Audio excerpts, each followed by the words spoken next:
Hi. Hello. I know, it's a small group. It's so lovely. I'd like to begin with the following land acknowledgement.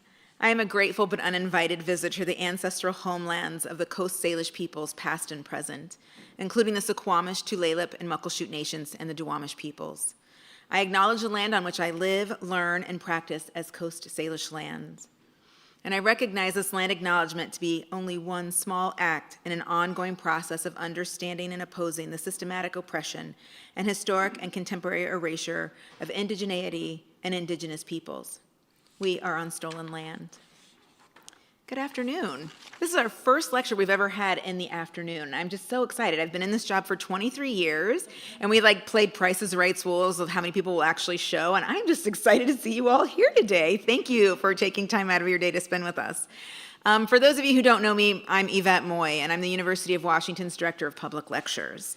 And I am really happy to welcome Renegade ecological economist and author of the best-selling book, Doughnut Economics, 7 Ways to Think Like a 21st Century Economist, Kate Raworth. And Kate, as you know, will be joining us remotely. She's in the UK, and I really want to thank her for sharing her evening with us because it's now, I think, 7 or 8 p.m. in her day. So we're really excited, which is why we had to have it at noon. Before we get started, I have a few housekeeping items I need to run through with you. If you haven't done so already, please turn your cell phones off or silence them. There will be a recording of this lecture available on the University of Washington Office of Public Lectures YouTube page, and you can find it, just Google it, and you can join. And you can actually sign up as well and follow us.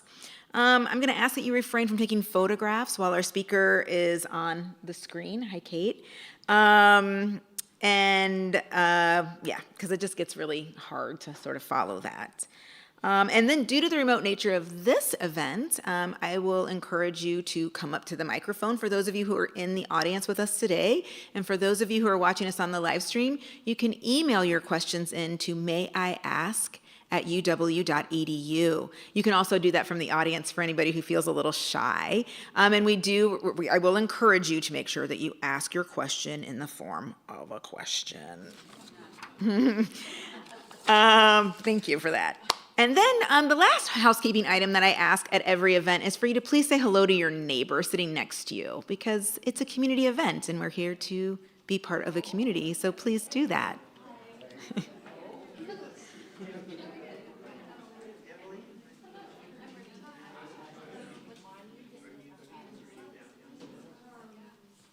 Great, thank you. And then this afternoon, I have the honor and pleasure of working with an amazing University of Washington faculty member from the Daniel J. Evans School of Public Affairs, which is also my alma mater, Associate Professor and MPA Faculty Director, Crystal Hall.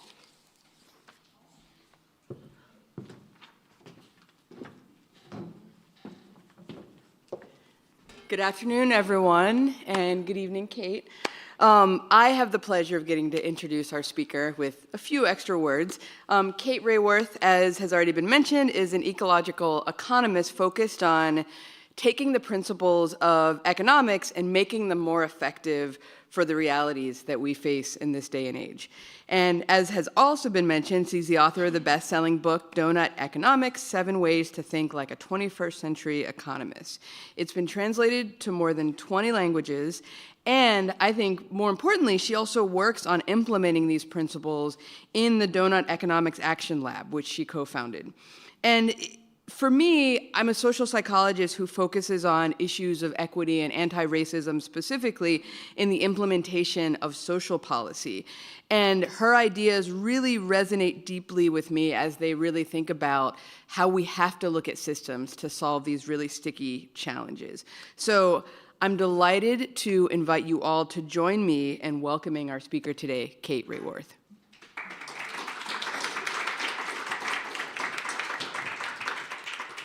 Thank you so much, both of you, for this very warm introduction. I feel very much with you, and I just want to acknowledge how grateful I am that you've allowed me to join you virtually.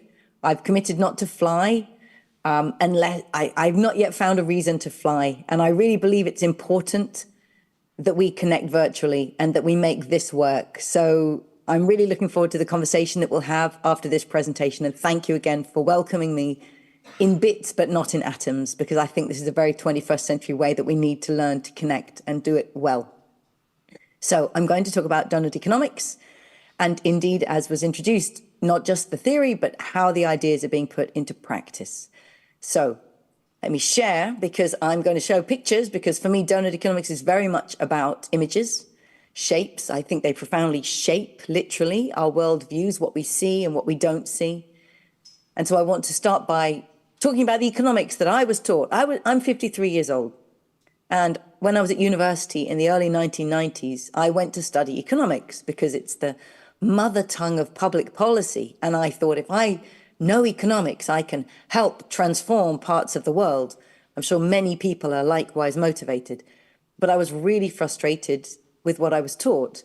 And let me just give you a quick overview of the mainstream of the economics that I was taught. I think we can tell it in some very basic images, what I'm going to call the 20th century economics that is still often taught, even though we are a quarter of the way through the 21st century. But I think these ideas belong in the last century, and this overview and introduction should be discarded. Here's what it is. The starting point of 20th century economics.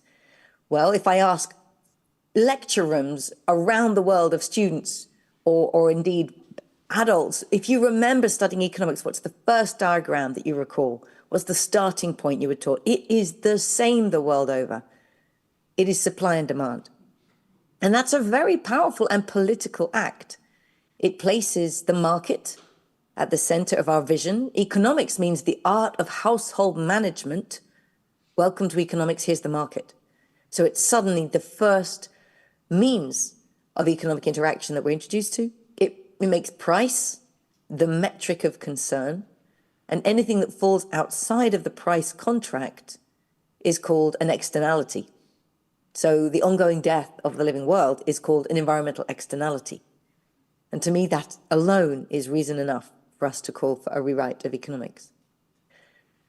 The self-portrait of humanity, who are we told we are at the heart of economics, is a character called Rational Economic Man. I decided he needed a portrait, and he would be a man standing alone with no dependents. He has money in his hand. He interacts with the world through the market, after all. He has ego in his heart, a calculator in his head, and he has nature at his feet. He hates work. He loves luxury. He knows the price of everything, and he can never get enough. These are the traits bestowed upon humanity in economic models that tell us who we are. But the really dangerous thing about this absurd, limited view of humanity is that, as Robert Frank and others have found through studies, is that on learning about this character, economic students from year 1 to year 2 to year 3 of their studies, they more value self-interest over altruism. They more value competition over collaboration. So who we tell ourselves we are shapes who we become. We need a far better story and portrait of humanity if we are to thrive 8 billion and more people together on this planet. And then the goal. What is the goal of economics? It's never actually explicitly stated, but it underpins every politician's speech and every economist's advice, and is the goal of growth. Increasing GDP, no matter how rich a nation already is, and I recognize that you are in the United States, I'm in the United Kingdom, 2 of the richest nations collectively in the history of humanity. And yet our politicians and our economists and all those in high-income countries like these will claim that the solutions to our nation's problems lies in yet more growth, endlessly. There has to ultimately be an insanity to that. So I believe these 20th century ideas need to be left behind. And I don't want to incrementally tweak them, nor do I want to spend the whole time critiquing them. I've done it in one slide. I'm very inspired by this quote from Buckminster Fuller: you never change things by fighting the existing reality. To change something, build a new model that makes the existing model obsolete. Of course, this is not the only way of bringing about change, but I certainly believe it's a very powerful and effective way in the realm of economics. So can we be propositional? Can the best form of protest here be to propose something new? What would it mean to start again? What would it mean to teach the kind of economics that I think today's students deserve to be learning? given the challenges we know, given the values we hold, given the complexities ahead? What mindset would we want them to be equipped with? This is why I wrote Doughnut Economics, and I set it out as 7 ways to think like a 21st century economist. It's not a set of policies, what to do. It's ways of thinking that I think equip us critically to then come up with policies, experiments, solutions in different contexts, in different times. So these 7 ways are at the heart of Doughnut Economics, and I'm going to discuss some of them today, but also talk about what happens when we actually try to put them into practice, as people started to do very rapidly after the book was published in 2017. What happens when we put them into practice in business, in the design of and the running of companies? What happens when we put them into practice in government, locally or nationally? What happens when communities start trying to put this into practice? And what happens in our own lives? And today I'm going to focus very much on what happens in place, whether it's community-led or local government or state level or city level government-led, because that's where a lot of the traction has happened. Let me start with the donut itself, which is the first way to think. Stop the goal being endless growth, aim to live in the donut. So here it is. It's the one donut that turns out to be good for us. We don't need to eat those donuts. This one is conceptual, and it's like a compass for human prosperity in the 21st century. So if you think of humanity's use of Earth's resources radiating out from the center of that circle, then the hole in the middle of the donut, that's a place where people are falling short on the essentials of life. That is where people do not have the resources they need for food, health, education, housing, income, transport, equity, voice. These are drawn from the Sustainable Development Goals, underpinned by human rights. These are claims of human rights. Leave no one in the hole falling short on the essentials of life. Everybody needs sufficient resources, and to live in nations that collectively provide sufficient resources to meet these social essentials. So everyone gets over that social foundation into the green ring of the donut itself. And but, the big 21st century but, we know that as humanity collectively and deeply unequally has been using Earth's resources, we risk pushing over that ecological ceiling, beyond which lie the 9 planetary boundaries. These come from Earth system science. They are the life-supporting systems that hold this unique and delicately balanced living planet in balance, that make life work on Earth. They give us a stable climate and fertile soils and healthy oceans. They give us abundant biodiversity. They give us recharging fresh water and a protective ozone layer overhead. And all of humanity's provisioning of food and water and shelter and security, of course, utterly dependent upon the stability of these life-supporting systems. So we need to live not only over the social foundation, but within that ecological ceiling. And that's what bounds us within the donut-shaped space itself. In the simplest of words, the goal is to meet the needs of all people within the means of the living planet. This is a safe and just space. It's minimally ecologically safe. It's minimally socially just. We need to go far beyond that, but these are minimum conditions for the beginning of a humanity that can claim to be aiming to thrive. When I first drew this, I was really struck by the number of people who responded to it, who were energized by it and said, I've always thought of sustainability or development like this. I've never seen the diagram before. And it made me think a lot about visual representations of well-being, of thriving, of health, of wealth. And I looked and was astounded to find that again and again across indigenous cultures that have known these wisdoms for so long, the shape that represents well-being and thriving again and again is this dynamic sphere. And so the donut is tapping into something that has been long known by many cultures worldwide and held not only in their symbols, but also in that cultural knowledge. When you look at it now, put growth, right? The Western concept of well-being is endless growth. It looks like an extraordinary outlier. And I now think of the donut as some sort of Western mindset recovery program. Can we recover from the 20th century idea that endless growth is the goal through the donut towards a wisdom that's long been held by many cultures and still is held by those? So it's a reconnection with an indigenous knowledge.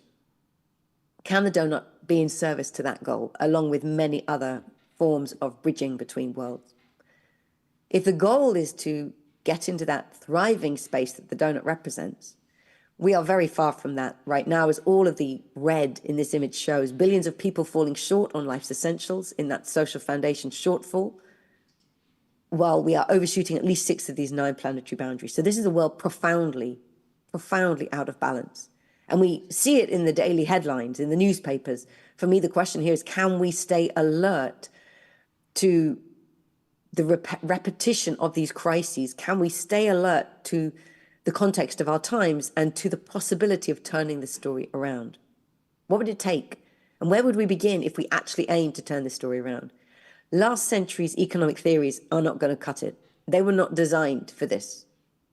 Last century's government policies, last century's business models, and even lifestyles, none of them were designed for this context.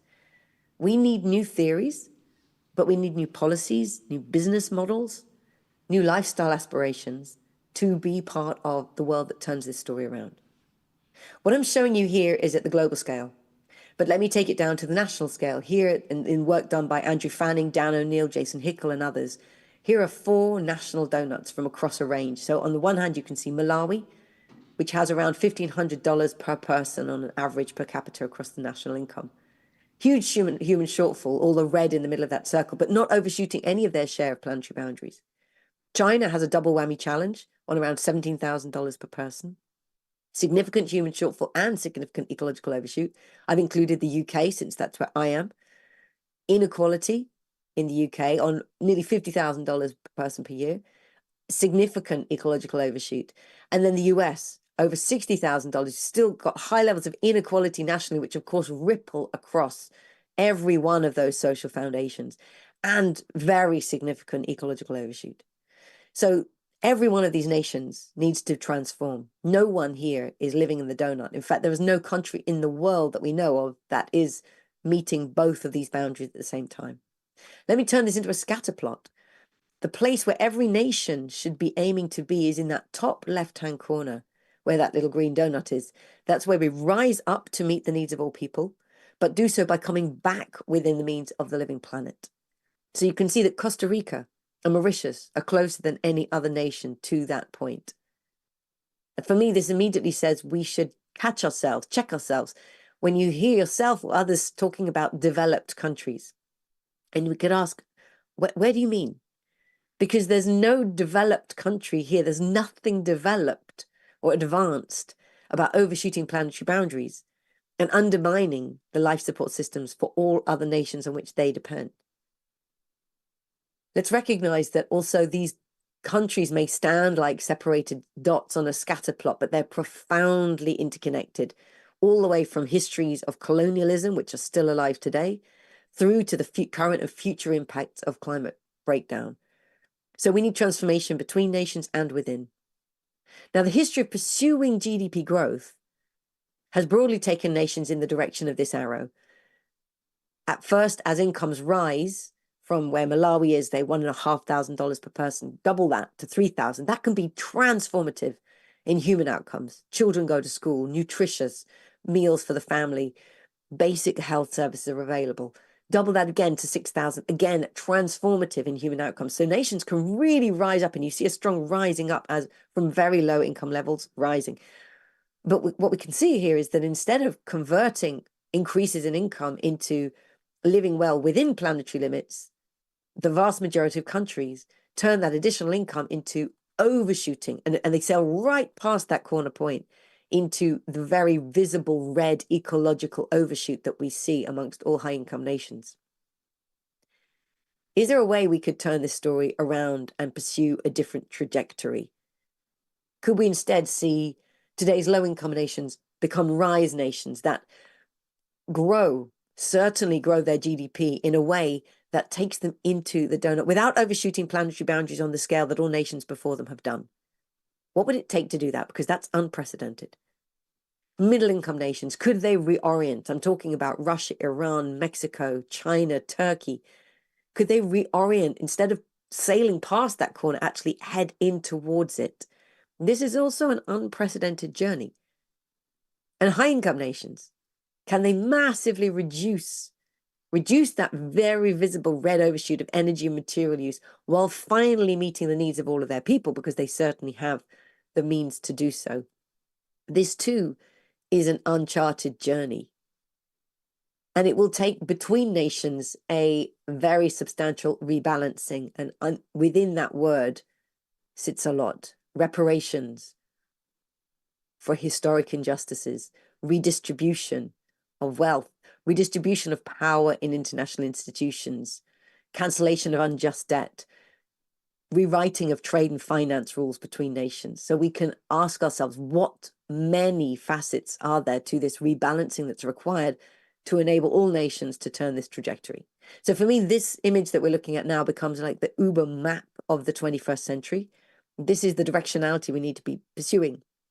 And we can ask ourselves on any policy, from the very local to the global, to the constitution of the UN, to the climate talks, are the current policies and actions taking us towards this direction or not? And what kind of economic mindset would give us half a chance of starting to move in this direction? It's not the supply and demand, rational economic man, endless growth goals from last century. So let me offer you some new starting positions. Here's where I would start. And I start with this diagram as the first diagram. I call it the embedded economy diagram. Let's start with the big picture. Here we recognize that the economy is a subset of society. It is a social construct entirely invented by humans to provision for our needs and wants. And it's embedded in social institutions, of political institutions, cultural, legal, faith institutions that shape the economic space and therefore create very different economic spaces in different cultural and national contexts. And human society, in turn, is embedded in the living world. We are part of nature and utterly dependent upon the health of her systems. And we draw in material and matter, and we put out waste and pollution. So you see there's little arrows drawing in from the living world into the economy and putting resource back out. And also we're bathed in this river of solar energy, without which nothing.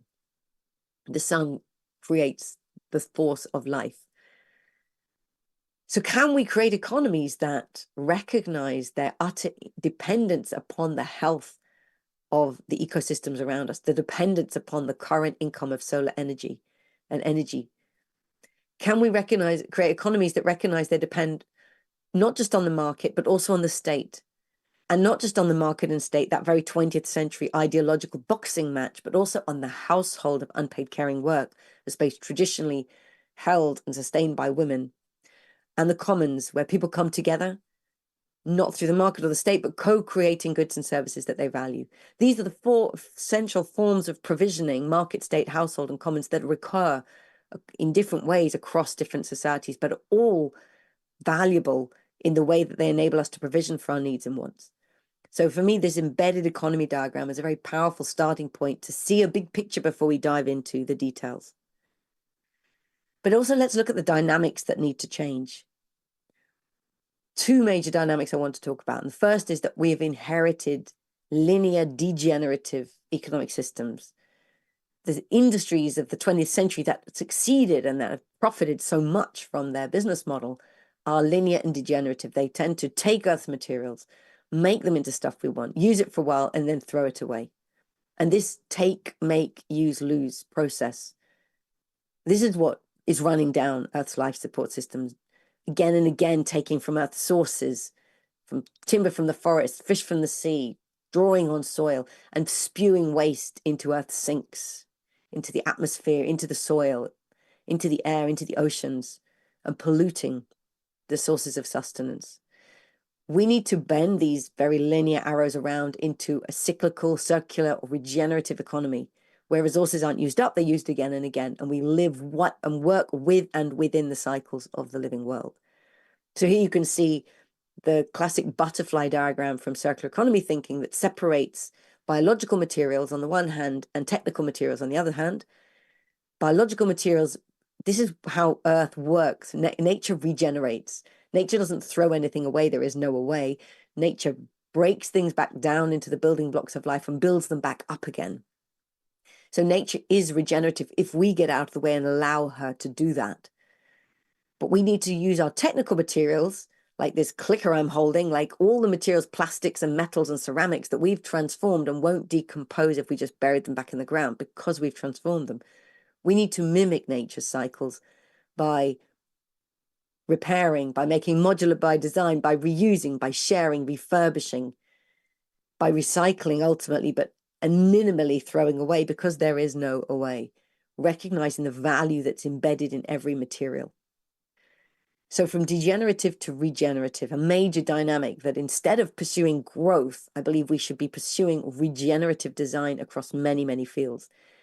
What does that look like? Just bringing examples from one area of urban regeneration and urban design, retrofit and renovation, this example here from Baltimore, right? The best buildings are the ones that already exist. Can we minimize the additional materials and energy and employ more labor? So it's job creating and energy and material reducing to rework and insulate and repair and reinvent the buildings that already exist. Here we also have circular construction from Amsterdam. This is a district in Amsterdam. There's been specified that the only buildings that can be constructed there must be made of circular materials that have already had a use or will have a future use. So these materials have a material passport and they can't be cemented together. They need to be clipped or bolted together so that they can be unclipped and unbolted and used again. So having this district of experimentation has pushed forward the design, architectural design and construction of circular building materials. Passive housing from this example in New York, but the use of natural energy, the use of high insulation to massively reduce the energy use of a home in operation. And then this sponge city concept from Kunli in China to recognize that we're not just talking about the buildings themselves, but every building is embedded in a natural habitat. And how do we recognize that, for example, in a sponge city, there will be flooding. It is on a floodplain. Instead of trying to block it out with barriers, build in that sponge around it. Sometimes it's flooded and sometimes it's a park. How can cities build in an adaptation and a welcoming of their natural circumstance so they're not resisting nature, but actually embracing the natural circumstance? So these are just 4 examples from regenerative design in urban context. You can think of many, many more in different policy areas and, of course, in these. How do we recognize the value that's embodied in materials? How do we reconnect with the living world and reinvent the future of industries and the future of human settlements in ways that respect that? So from degenerative towards regenerative. But also, we've inherited economies that are deeply divisive, that capture value and opportunity in the hands of a few, whether that's through privilege, through inheritance, through the coding of capital, in the words of Katharina Pistor, through laws and regulation, through infrastructure. This gives rise to a 1% nationally, it gives rise to 1% globally. In the world, over the past decade, the number of billionaires has doubled from around 1,000 billionaires to more than 2,000 billionaires. So we know that globally we are in a divisive global economy, and this has strong resonance in many, many localities too. There is absolutely no chance of humanity living in the donut, nationally or globally, in such a divisive economy. It's not possible. We need to create far more distributive economies in which value and opportunity is shared with all who co-create it. And that turns out to be the whole of society. So far more distributive by design. Let me return again towards urban design for a few examples of that. In the city of Vienna, the vast majority of people, over 60%, live in what would be called social housing. It's normal, it's central, it's affordable, it's good quality. And that's because 100 years ago, the city decided that housing should not be an investment asset for the wealthy. It's a human right for all. And the city decided to own its housing stock in a way that would enable that. So most of the housing stock in Vienna is owned by the city or city-run cooperatives and is managed as a human right, as an affordable right for all. Next to this, you have half houses by the architect Alejandro Aravena, who realized in Argentina, in Chile, his own countries, that many people would never be able to afford to buy a house, but they could afford to buy half a house. And so he started designing and building half houses. And you can see it right there. It's half of the house is filled in, and in it's got all the plumbing, the electricity, the heating, everything you need. You buy that half house, And over time, when people save up money, they can then fill in the rest of the house themselves. So you can see that just designing architecturally a house differently transforms who has the capacity to potentially own rather than spend their life trapped in the rental market. At the bottom, we have community self-build in Lewisham in London. This is a Black community-led self-build project that reused materials led by the people themselves in it. They said, I may not be as skilled as a carpenter, but I'm here with the dedication of a future homeowner. And they worked for years to collectively build their houses together in Nubia Way in Lewisham. So again, bringing in the work and the labor of the future homeowner has transformed ownership in that community. And then who's getting jobs in retrofit, in bringing in solar panels? And the example of from Cleveland, Ohio, may be well known, the solar cooperatives, the evergreen co-ops, bringing in traditionally marginalized communities to put them at the center of the skills, the upskilling, and the renovation that is bringing about the new future. So these are just, again, some examples of distributive design that ensure that access to housing is affordable for different communities in ways that otherwise wouldn't be affordable if we just allow the mainstream market to dominate. So from degenerative to regenerative, from divisive to distributive, I've focused on just illustrating in terms of urban design, but you can imagine these concepts, and they're very broad concepts of the big dynamics that our economy should be aiming for, have relevance in many, many different policy areas. So if these are some of the core concepts, what does it mean to actually start turning these ideas into action? And the reason we founded Doughnut Economics Action Lab is because when my book came out in 2017, I was very rapidly contacted by teachers, by architects, by businesses, by community organizations, by mayors and councillors who said, well, we want to do this. We actually want to start putting it into practice here. How could we do that? Could we aim to live in the donut here in our community, in our city? And so we created an action lab to work with these pioneers of practice to learn from them. There's plenty of theory, right? Let's take the ideas off the page. What happens when people in places actually seek to try and put these ideas in practice? What can they change? And where do we get stuck by the vested interests of the wider system that surround us? So I want to give you an example from place, particularly from cities and states and towns and districts that say, can we aim to live in the donut here? What would it look like to try to do that? And we've developed a framework that we call Doughnut Unrolled. But I'm going to go via Milton Friedman to talk about that. Because, as he said, only a crisis, actual or perceived, produces real change. And when that crisis occurs, the actions that are taken depend upon the ideas that are lying around. Now, Milton Friedman was talking about seeding his concept of neoliberalism. From the 1940s, he aimed to do that and succeeded when Margaret Thatcher and Ronald Reagan came to power in the UK and the US in 1980. It took decades, but they seeded the idea in think tanks, in institutes, American Enterprise Institute, the Institute of Economic Affairs in London, the Cato Institute. They seeded scholars, they seeded professorial chairs in many universities so that their thinking came through over decades and started to surround policymakers. Let's take inspiration from this, but not only say, why would you want an idea just to be lying around? At Doughnut Economics Action Lab, we want it to be up and running, and that's why we're working with practitioners. Let's get these ideas up and running in practice, seeded in a few towns, cities, communities, schools, businesses, so that when crises occur, because we know they do and they will, that practice is proof of concept, and that more people will then turn to it and say, okay, maybe it's finally time to try this.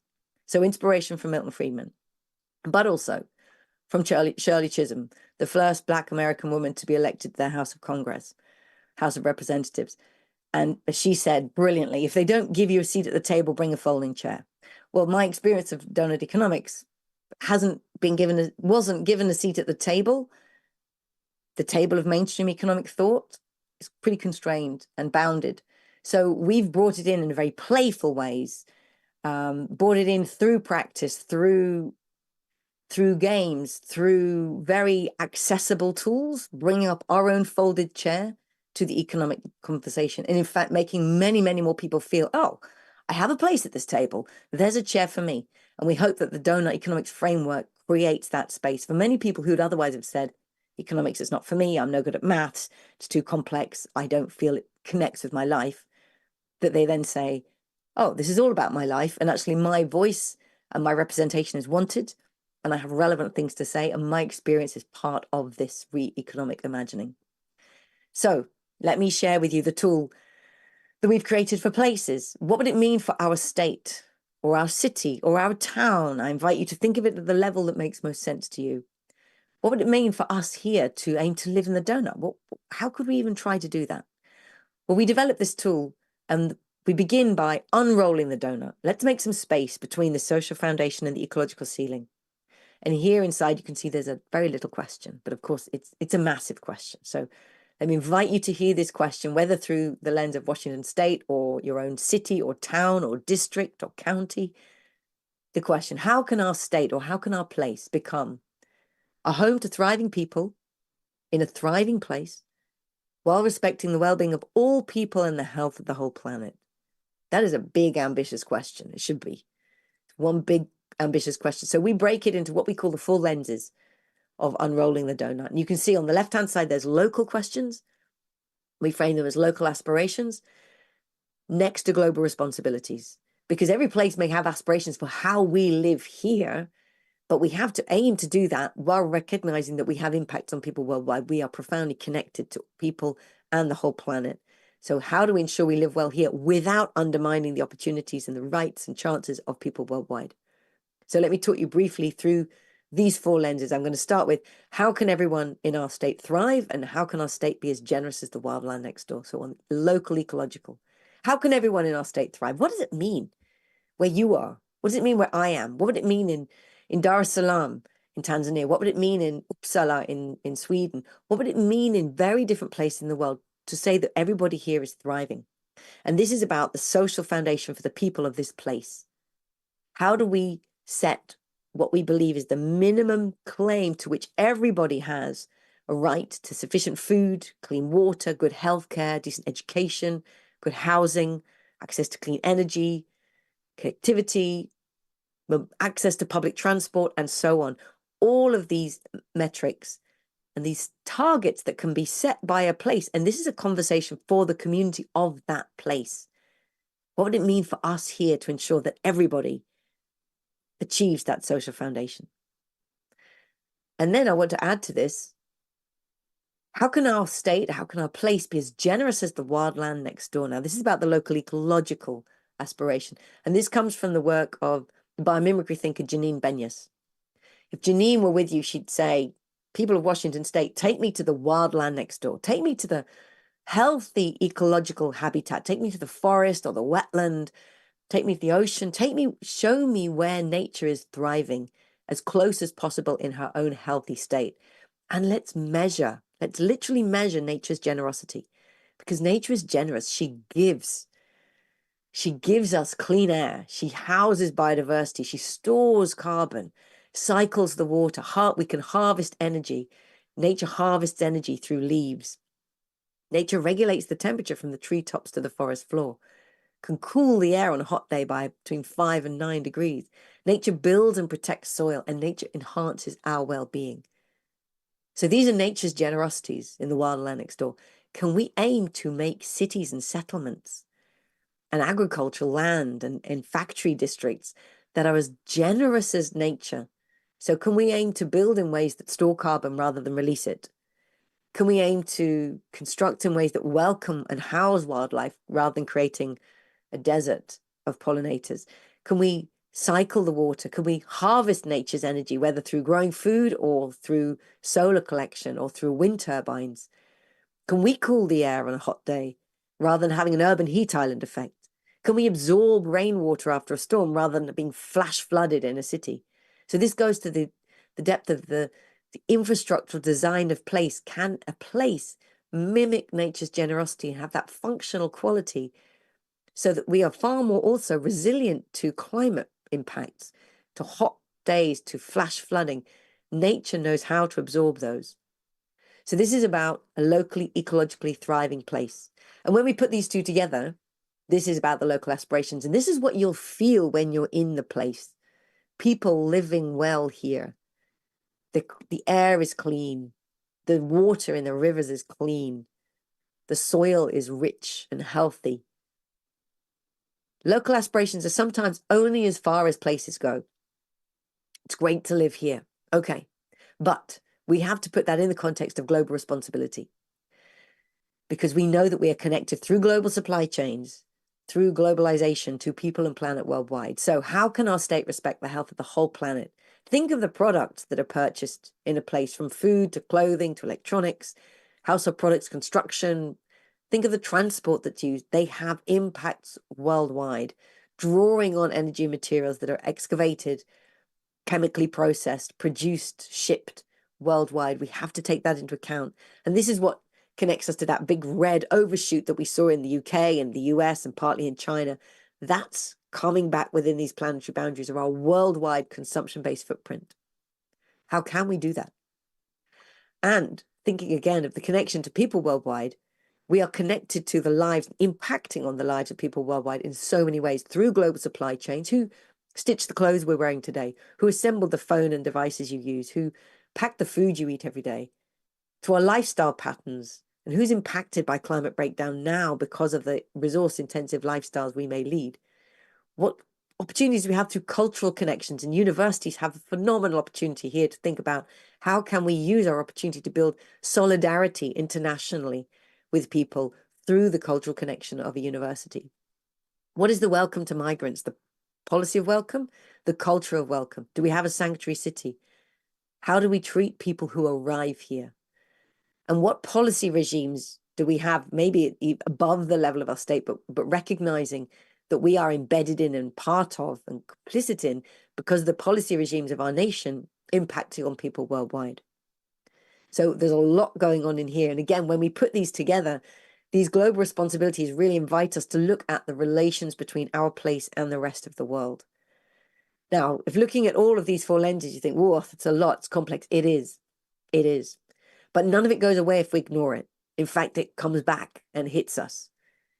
It'll come back and hit us in ways that undermine well-being here, no doubt, and well-being elsewhere in the world. So we need to look at these. So that's why we put these together in the unrolled donut, 4 places. And we can put at the center of this a single topic. What's the future of housing here? How can we meet everybody's need for housing in a way that that is generous to local ecology, in a way that reduces our material energy draw on the rest of the world, in a way that respects people's rights through global supply chains? And people, we're finding, increasingly using this framework to think not just of the whole place, but of particular sectors, the future of food here, the future of energy here. So making sure we do a holistic check across all of these issues. Let me give you some examples of places, because there are now over 80 cities and regions worldwide that are engaging with this frame in thinking and reimagining the future of that place. A few examples. So Glasgow, a city that recently created their Thriving Glasgow Portrait. Again, imagining themselves, what is our local aspiration? What are our global responsibilities? And how are we doing right now? Asking themselves these very questions. Public consultation, creating a city conversation, measuring the metrics. And they're not pretty metrics. That's a lot of ecological overshoot. And it's a brave city, a brave place that says, we will publish this. We will recognize how in excess we are and how far we need to travel to come back within. The city of Barcelona in Spain has done the same. You can see that donut unrolled and all the metrics they've gathered. And they're using this framework now to think about how to create a culture of sustainability in their city. They're pretty advanced on this compared to many other places, particularly in Europe. The photograph at the top, that used to be a very congested intersection of cars. They took out the cars, they put in parks. So they've replaced car parks with the commons, collective places for community, playgrounds for kids. They've brought nature back into the heart of the city. How do they now create a culture of sustainability that aligns with and coheres with the infrastructure that they're creating? In Cornwall, a county in the UK, have turned on the left, they've turned it into a decision-making wheel. So for any infrastructural projects that they're considering, they run that planned project through this decision-making wheel and ask themselves, how can we improve it? Is there any way we can improve it so it's better socially and better ecologically? And then on the right, you can see that they've created the Cornwall plan through to 2050. They're using the donut framing to monitor how they're doing. And the picture on the Far right, you can see with the green, yellow, red, and blue. I don't even need to tell you what's getting better and what's getting worse. You can tell from the color coding there. And think how much richer that is of an image of what's happening in Cornwall, how it's changing over time, than if I told you that their GDP had gone up by 1.3%. So what? What got bought? What got sold? This tells us the human and ecological reality of place. The examples I've used so far have all been from within Europe. Ipoh in Malaysia aims to be the first city in Asia aiming to live in the donut, and they've started workshops and working with the mayors of that city in that valley, imagining what does it look like, created their own donut vision. So again, adapting these concepts to the context of that place. What would it mean for us here to produce a regenerative future in Ipoh, to be distributive by design in Ipoh? And Thimphu in Bhutan, the capital city of Bhutan, the government there have used the donut together with their own concept of gross national happiness. They've put the two together and framed it as gross national happiness in the donut, because there's such a high alignment between these concepts for reimagining and redesigning the future of the city. So there's the city of Thimphu has begun to sprawl with unplanned urban development, and they're saying, how do we make sure that we actually align the development of the future of the city to pursue the vision we have of gross national happiness in Bhutan, ecological nation, protecting the forests we have, living in a regenerative and distributive way. And I really like these cartoons they have on the right of envisioning what is a positive future of our city in the future, and how do we get there from here. Let me finish these examples by bringing it right down to a community level. So in the city of Birmingham in the UK, at a community called Ladywood, they've taken it down and done a neighborhood level donut, just saying, can we use this to retrofit even a single street? What are the conversations that we have with people? How can we be regenerative and distributive at the level of the street? And how far have we got to travel in our own local community? And then let me say that this is also happening where you are. So the Seattle Doughnut Economics Coalition is one of the most recent ones to be launched. You can get involved locally. It was founded by a group of local enthusiasts, brought together by Global Donut Day that happened late last year. They want to build a community of practice, putting the donut into practice, advocate for open data and build local city portraits, and make connections with local government, policy, and sustainability organizations to consider the donut as a frame in local policy. So if you're interested, there's an email, donut@civicdev.org. You can reach out, and I know they would love to have you join their community. If you're interested in more of the examples I've shared from cities and regions, let's get started. We are learning how they are getting started. So let me go back again. Doughnut Economics is based on theory, but actually returning it to practice at the Action Lab. And that means learning from places. How are you putting it into practice? How are you getting started? And we've seen here 9 ways in which they're getting started, putting these ideas into practice. More will no doubt emerge. But what we've really learned in our work is that fastest and strongest way for ideas to spread is through peer-to-peer inspiration.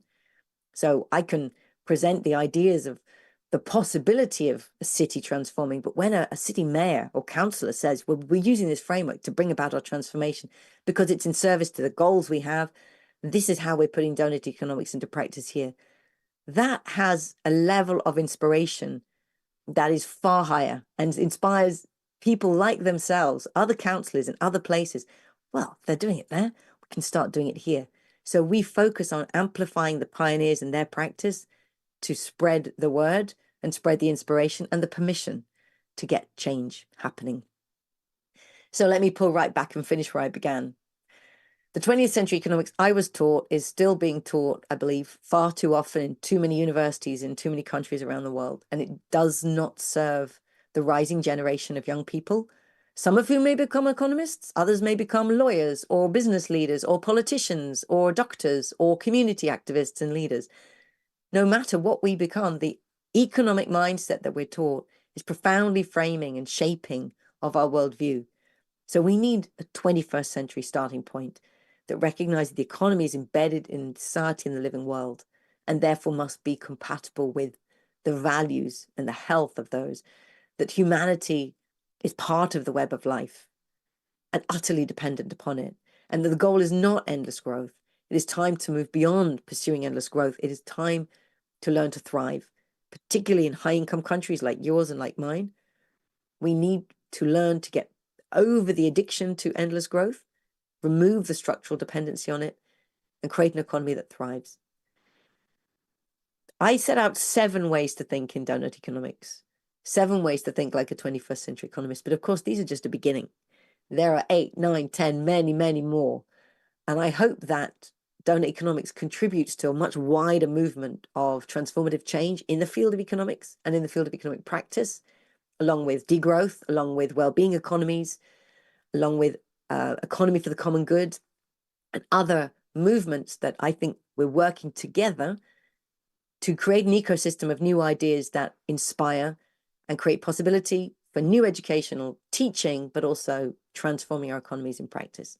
And if you're interested in some of the tools I've just shared, joining our community, having a browse, we really, really welcome you at doughnut-economics.org. This is the Deal website. You can become a member and you can join conversations, or indeed join the most recent Doughnut Economics Coalition in Seattle. Let me stop here. I very much welcome your questions and your comments, and let's turn this into a conversation. Thank you so much.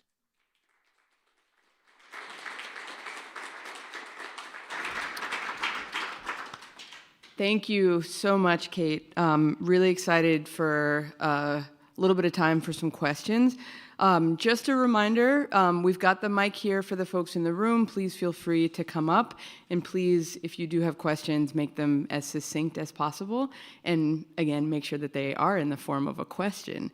While folks come up, I'll start. We have a lot of questions that came in, so I'll start with one of the questions that was asked via email. And the first one's very straightforward.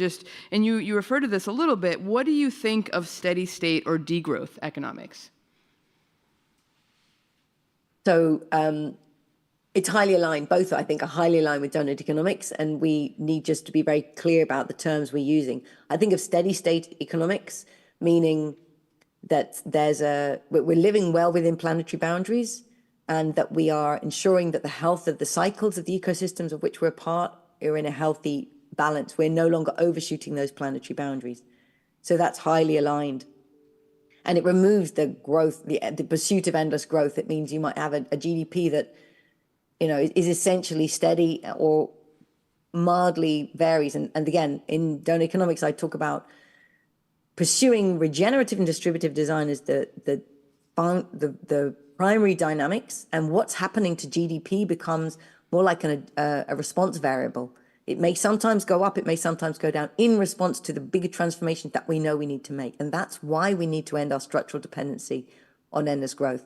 On degrowth, let's be very clear what degrowth means. It means a planned reduction in less necessary consumption or production so that we come back within those planetary boundaries in a democratic and just way.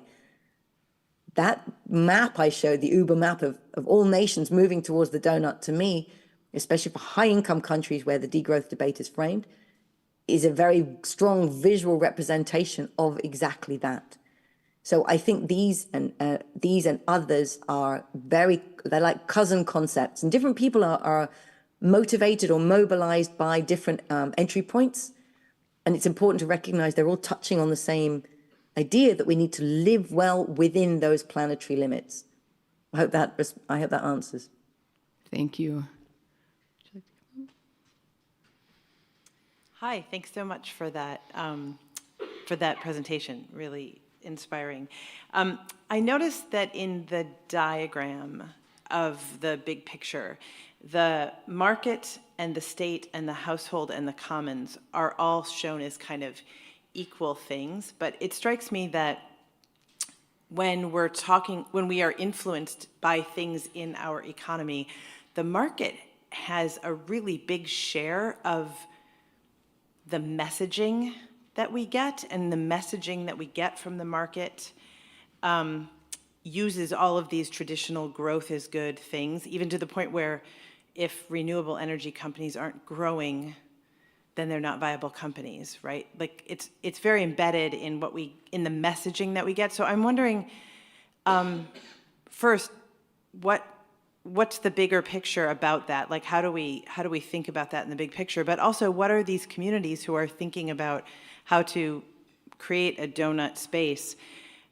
Is there is it about combating those messages, or is it about making stronger other messages? Or it just seems so daunting that the big kind of, advertise the budget of getting our eyeballs on things of the market is just so much bigger than of the household or the state or the commons. Oh, great question. Thank you. So yeah, here's that diagram on a bit of cardboard. Absolutely right. I did draw them kind of equally because I was representing them conceptually rather than trying to say what is their current dominance. But it could be a great exercise for students or anybody, community, to do, to say, draw them how you think they are now. Because in many countries, I think we would argue, and I would argue certainly from the case in the UK, and I'm hearing you arguing where you are, the market is really dominating, right? And, I recall Ronald Reagan saying, roll back the state. So the market rolls back the state and we get massive privatization here in the UK. You get the market really squeezing on the household, squeezing parental leave rights, squeezing disability pay, squeezing sick leave, and putting extra work on the care of the household. And then the market really capturing the commons, privatizing the commons in many, many ways, whether it's through intellectual property or privatizing shared resource. So I think we've come from an era of market fundamentalism where the market has really encroached upon these other forms of provisioning.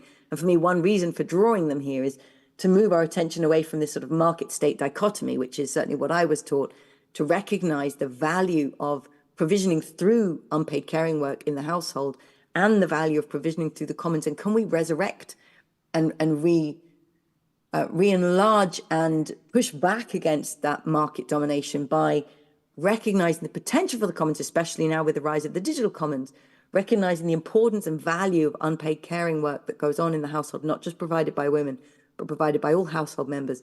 So making them visible, making the value of these really visible as a pushback against the market. But I wanted to come to the point you made about the language of markets. We're often told we are consumers, right? And I really push back against that. Actually, I can use this again because behind here is some words. Maybe you can see there. In the market space, we're told, oh, you're consumer or producer. And it really matters, as Karl Marx would tell us, are you labor or capital? That really matters whether you're going to get the wages or get the profits. But we're also residents, we're public servants, we're voters, we're protesters. These are all our economic identities too. We're parents, child, guardian, carers. We're co-creators, sharers, repairers, and stewards. And to me, recognizing and naming all these different roles that we each play in the economy, often weaving them together seamlessly, it's really important to name them. And you could say citizen or resident as well as an overarching one. Because otherwise we do get trapped in this market-based language where you're a consumer. What do consumers want? I'm not a consumer. I'm a person. I have a rich economic identity. And moving away from that market-based language and market-based framing. So communities that are working with Doughnut Economics locally, I think some of them are asking, what is here in the commons? That sort of asset base. What assets do we already have? How do we create the world we want out of the resources we already have? What is our local wealth? And when we recognize the commons and when we recognize households and networks of connection between households and the potentials that we can make, then we move away from what the market offers and we move much more towards relational wealth and relational connections. So those are some of the ways, but I really like the point you make about the language as well. How do we reclaim our language and use the language of commoning and stewarding? Can we be stewards? Can we be custodians of nature, but also of our own social circles? So reclaiming that language as one way of pushing back against the market. I'll just say one more thing about the market. Look, let's recognize the market is an incredibly powerful tool. Adam Smith was onto something when he praised the market. It coordinates the wants and needs of millions of buyers and sellers who may never need to meet, and it coordinates them through the price mechanism. Well done, market. But huge caveats. One, it only serves those who can pay, and the rest it ignores. And it only values what's priced, and the rest it exploits. So I think of the market as being powerful like fire. You want to be really careful what you let it burn. Right? You don't let the market rip everywhere because it will actually destroy real value where markets shouldn't be applied. And I think the work of Michael Sandel here has been really valuable in asking, morals and markets and what money can't buy, and what happens when you allow markets to be created in formerly social spaces that were regulated by our morals and our care and our community of care. You put a price on things, you can burn through that care, and you can't just bring it back when you take the price away. So really important to restrict the spaces in which we believe that the price mechanism is the right way to allocate resources and the right tool to use. So re-up it, and that's the importance of feminist economics, bringing back awareness of care in the economy, both paid and unpaid care, and the importance of Ellen Ostrom's work on the commons, of bringing back the recognition that we are surrounded by commons, cultural commons, natural commons, digital commons, and we can reinvest in governing infrastructures that make these viable, so we don't only have to choose between state and market. Thank you. And I think we've got time for one more very quick question, please. I'd like you to follow up on the barriers to change. This is tax day in the U.S. and makes us think about military spending. It's also the beginning of our electoral season and makes us think about the investment in campaigns. So what are the barriers to change, and how do you factor those into the on-the-ground work that you're doing? Ooh, barriers to change are big. And here in the UK, we are gearing up towards an election. We have a very different process than you. It'll be suddenly announced within kind of 6-8 weeks by the Conservative Party, and then suddenly everything will be, but all parties are gearing up, and we have both the Labour and Conservative parties calling for growth, growth, growth. So there are big barriers to change. There are huge vested interests that do not want to create a regenerative economy and that do not have an immediate personal or corporate interest in a far more distributive economy. The work we're doing through Doughnut Economics Action Lab is we recognize that we're part of a much bigger ecosystem of change makers, some of whom are actively locking onto oil rigs, exposing corruption, challenging corporate financing of elections, and bringing down and restricting that old system. Some whom are working tirelessly within the system, very quietly changing the tax code, changing regulation, changing voter registration to enable a more regenerative and distributive future. And that's close, detailed work that can take years and decades. And some of the work takes place at the end of inspiring possibility. And I'm just aware that Doughnut Economics is part of an ecosystem, which we need all. But we exist at the end where we are working with those who are pioneering change, who do have local leadership, whether it's local council or community or teachers or businesses that say, we want to do this and we're going to make this happen. Even though we're restricted, because even at a city, we're part of the state, we're part of the nation, and there are policies we can't change and that are getting in our way. And yet still we begin. And that's why, in the face of so much resistance and so many signals in the world that make us feel this is incredibly hard right now, from international conflict to national vested interest, right down to local issues we can all think of, we keep working with the pioneers who rise and say, and yet we will try this, and yet we will do as much as we can do locally, because I do believe, I'm going to go back to Milton Friedman, more crises are going to come. And Naomi Klein brilliantly wrote in The Shock Doctrine, when there's a shock, will systems be captured even more in the interests of the currently dominant? If we can have examples up and running of different kind of practice, proof of concept of a thriving future, it will give more chance that in those moments of crisis, we will turn towards these possibilities. So that sounds quite a constrained hope that I'm holding today, but that is how I think of our role in the face of resistance to change. We're not the ones who are directly challenging that. We are holding the space of possibility. As many friends and colleagues who are very active in Extinction Rebellion would say, I can't face extinction every day. I need, from that place of facing extinction, I need to see hope. So we need those both. And we hold that space of the possibility. And good luck to all of us in these elections that are coming. In fact, let me finish with one thing. The wonderful thinker Rob Hopkins, who was one of the founders of the Transition Towns movement, he just released today a manifesto of imagination. He's saying, almost half of the world are going to elections this year. And so we need fantastic imaginative possibilities. If you look up Manifesto for Imagination by Rob Hopkins, it's full of 600 policy proposals that could be put before governments, that could be brought into reality if we hold that possibility of change. Thank you, and I'm sorry we couldn't get to more of the great questions. Please join me in thanking Professor Raworth. Thank you very much for letting me join you today. It's been a real pleasure. Thank you. And